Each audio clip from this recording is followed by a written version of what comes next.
Welcome to the Frag Out Podcast. And I grew up in a household with a father that was an addict and an alcoholic, very abusive to not only me and my sisters, but to my mom, even on a sexual level. Went through that. I remember quite a bit of my childhood, all the bad stuff. My parents got divorced at 5, and you were 5 years old. Yep. Okay. Yep, when they split, and my mom started seeing my stepfather, Jeff. Okay. So, of course, I started being left with babysitters and stuff like that. So already at 6 years old, I had a female relative start molesting me. So that went on.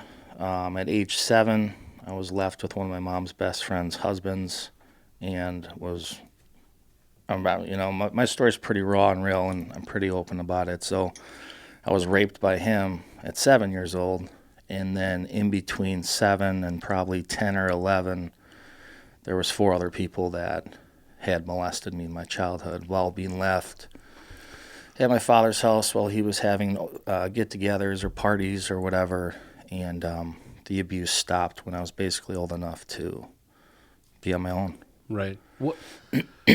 I wasn't aware of your story up until this point.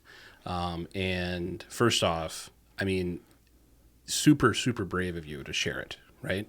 Yeah. But I feel like with these types of stories, I mean, yeah, being brave to share it, but I guess you shouldn't have to feel brave. You shouldn't, you know what I mean? Like when people share these stories, like the victim is usually the one that's ostracized for some reason. I mean, I don't know why that is in society. Yeah. Do you know why we do that? I don't, and I always felt like I did something wrong. And you did, and you didn't. I always, right. You didn't, and you didn't, Brennan. And I'm a dad, so like, obviously I can't relate to you, but I think about that. I think of my daughter.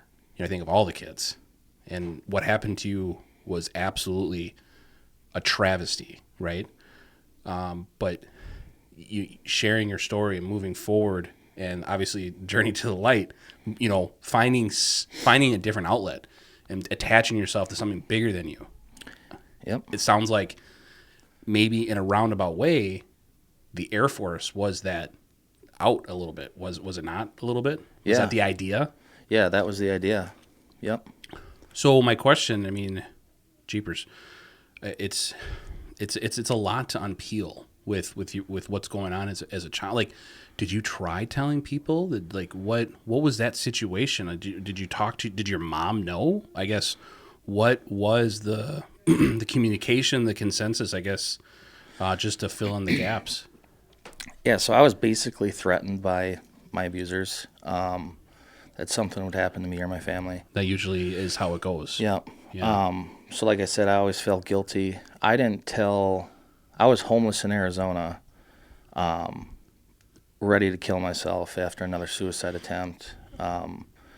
Told my sister, one of my sisters, because I just had to get off my chest. And I probably, that would have been in like 2015. It's the first time. That's like that I admitted really recent. That. Yeah, that's really recent. And then I didn't tell my mom about. So it was weird because she always wondered why her best friend just kind of abandoned her, like just stopped talking to her, right? Right. For all these years. Right. And I didn't come out with that because it was harder to talk about a man abusing me until like 2019. Wow. So the journey from like the darkness to the light has been an ongoing thing. And then with what happened in the military, I didn't really start talking about that till this last year. So it's been a constant, ongoing journey. Did you, when you told you obviously told your mom in 2019, you said, right? Is that what? Yeah. Did she initially believe you? Did she not believe you? What was that conversation? So I told my mom about the man in 19. I had originally told my sister in like 15, and then when I moved back to Wisconsin, my mom found out about my female relative. And